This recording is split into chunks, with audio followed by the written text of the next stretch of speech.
Welcome, I'm Ijoma Onyaso. Tonight, meeting between federal government and academic staff union of universities ends in a deadlock. Lecturer strike continues. Acting President Yemi Osinbajo brands inciting and inflammatory comments as terrorism, warns of the grave danger posed by hate speech to the world. Federal High Court sitting in Lagos orders forfeiture of over 437 million naira linked to a serving federal permanent secretary. And van plows into crowd in Spanish city of Barcelona, killing at least 13 persons, injuring 32. Police describe incident as terror attack.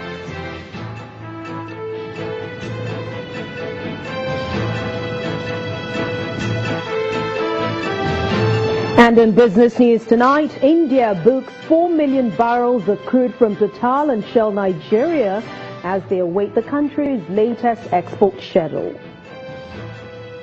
While on sports news, World Football Governing Body FIFA nominates Super Falcons coach Florence Amagbemi for the 2017 Best Coach of the Year award. And from Abuja, Senate President Bukola Saraki and Speaker of the House of Representatives Yakubu Dogara visit President Buhari in London.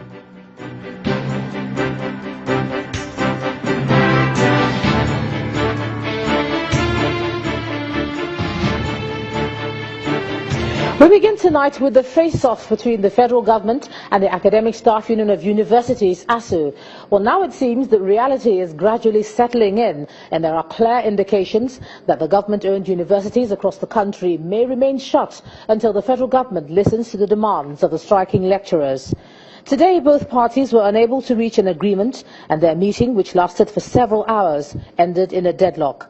The lecturers are insisting that the government should, among other things, fulfill the agreement it had with them in 2009 and 2013. Since Monday, the 14th of August 2017, when the Academic Staff Union of Universities, ASU, declared a nationwide strike, the federal government and the unionists have been embroiled in trying to resolve the crisis. With the signing of the MOU. The meeting with the Senate Committee on Tertiary Institutions is part of that effort. The government presents its position. I've already written a letter formalizing the meeting I had with them because I went alone, faced them, and then all the agreements we did, I wrote a letter which I gave it to them yesterday.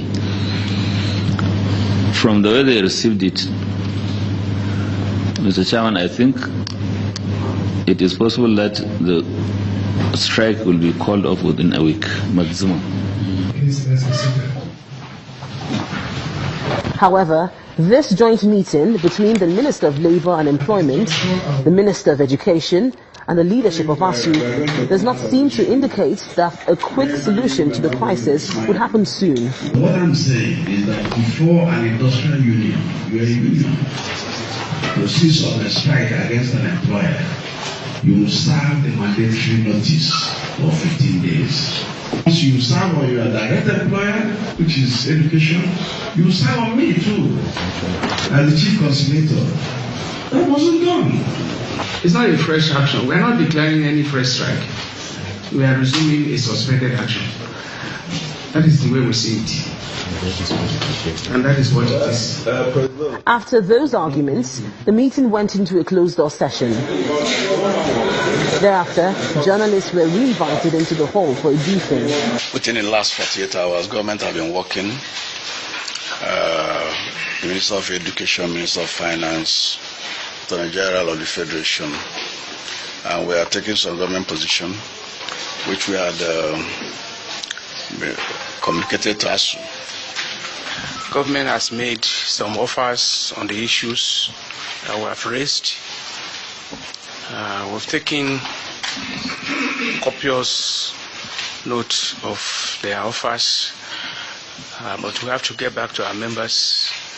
What are some of these offers? I'm sorry, I can't go to discussing specifics. The offers are for our members. ASU is on strike to protest the failure of the federal government to honor its agreements with the union in 2009 regarding non-payment of salaries and allowances accruing to members, as well as the poor state of infrastructure in public universities. As it stands, the new offer by the federal government to the unionists remains unknown, and the fate of thousands of university students who are affected by the strike action will be determined by what ASU decides to do with the offer. The acting president, Professor Yemi Osinbajo, is talking tough and ready to clamp down on those who make inflammatory comments in the country. Such comments, according to him, will be treated as acts of terrorism due to the danger they pose to the country's unity. The government has drawn a line on hate speech. Hate speech is a species of terrorism. Terrorism, as is defined popularly, is the unlawful use of violence or intimidation against individuals or groups, especially for political ends. The law on hate speech, the Terrorism Act 2011, defines hate speech, amongst other definitions, as an act deliberately done with malice and which may seriously harm or damage a country or seriously intimidate a population. The intimidation of a population by words, by speech, is an act of terrorism. And this government intends to take this matter seriously. As I've said, we've drawn a line against hate speech. It will not be tolerated. It will be taken as an act of terrorism, and all of the consequences will follow it. I call on business, religious, and political leaders, whatever your political leaning, your religion or tribe or faith, to condemn in the strongest possible terms at all times hate speech, speech that promotes violence against an individual or a group, especially when such speech comes from people of your own faith, your own tribe, or your own group. Your silence in such situations can only be seen as an endorsement. And staying with the acting president's concern, now another source of worry for him is the state of insecurity in the country. This time he's not only worried about the northeast, but also about the security of every Nigerian. And that explains why the acting president and other members of the National Executive Council met in Abuja today to discuss how to protect lives and property using technology. They want the Inspector General of Police to constitute a community policing program that will involve local communities. The acting president and chairman of the National Economic Council, Professor Yemi Osinbajo, arrives for a special session of the council. The focus is national security.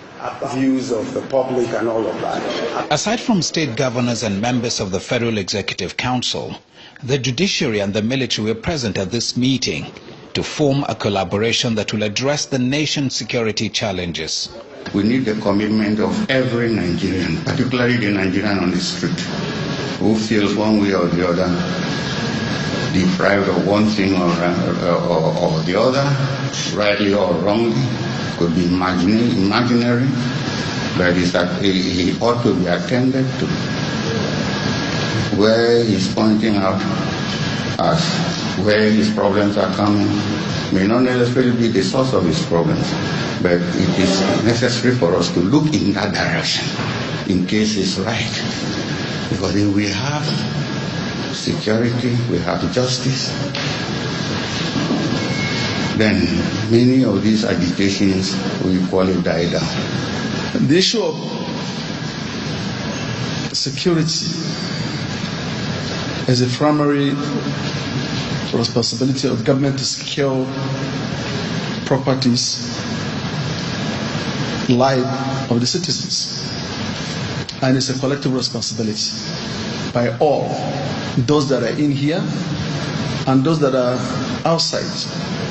The administration has also recently conducted a set of engagements with governors, traditional and religious leaders.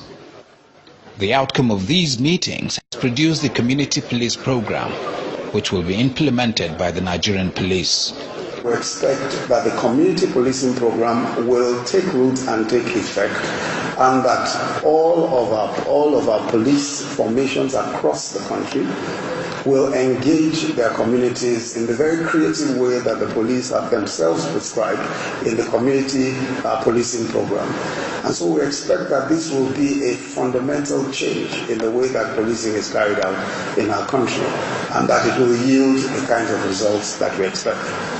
The acting president closes the opening session by reminding all the authorities present that the 1999 Constitution states that the primary purpose of government is security and welfare of the people. And this meeting will design an implementation strategy to fulfill this constitutional duty. It appears the Economic and Financial Crimes Commission is recording more gains for Nigeria in the fight against corruption, the latest being the interim forfeiture of more than 437 million naira by the Federal High Court in Lagos. The money is linked to a serving permanent secretary in the Federal Ministry of Labour and Employment, and the EFCC is alleging that the monies were meant for the implementation of Sure P projects. The first ever report detailing bribery practices in Nigeria's public and private sector was released this week by the National Bureau of Statistics. Now, the survey was a complete departure from the NBS's traditional stream of data on macroeconomic indices such as inflation, petrol prices, crime and the gross domestic product. Channels Television's business editor Bosun Omofaye reports on what the new National Corruption Survey reveals and why it's considered by some experts as an important economic tool.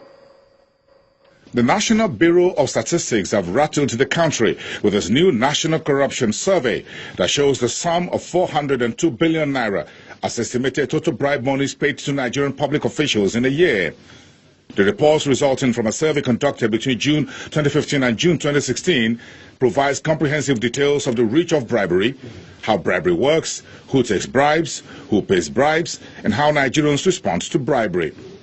Economist and Chief Executive Officer at Financial Derivatives Company, Bismarck Iwane, says the new report deserves government commendation.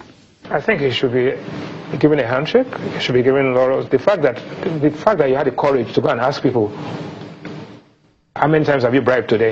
How many times have you bribed this year?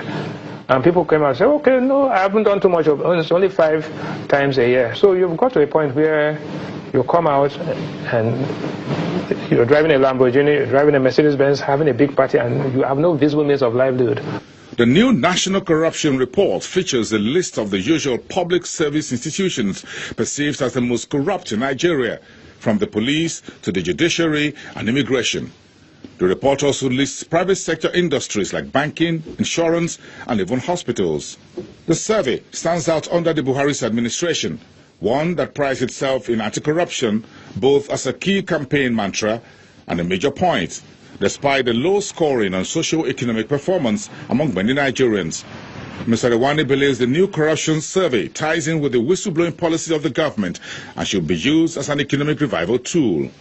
The whistleblowing program is part of, there's deterrence, and then there's actually blowing the whistle because you've seen it. Because I know there's a whistleblower or a potential whistleblower, it will make me think twice before I carry out a corrupt act. So that is the most important part of it. Secondly is that you can recover stolen funds with a whistleblower. The new corruption survey is a damning disclosure about bribery and corruption in Nigeria, as it details the actual experiences of Nigerians in their daily interactions with both public and private sector institution officials. Bosun Omofaye, Channels Television News.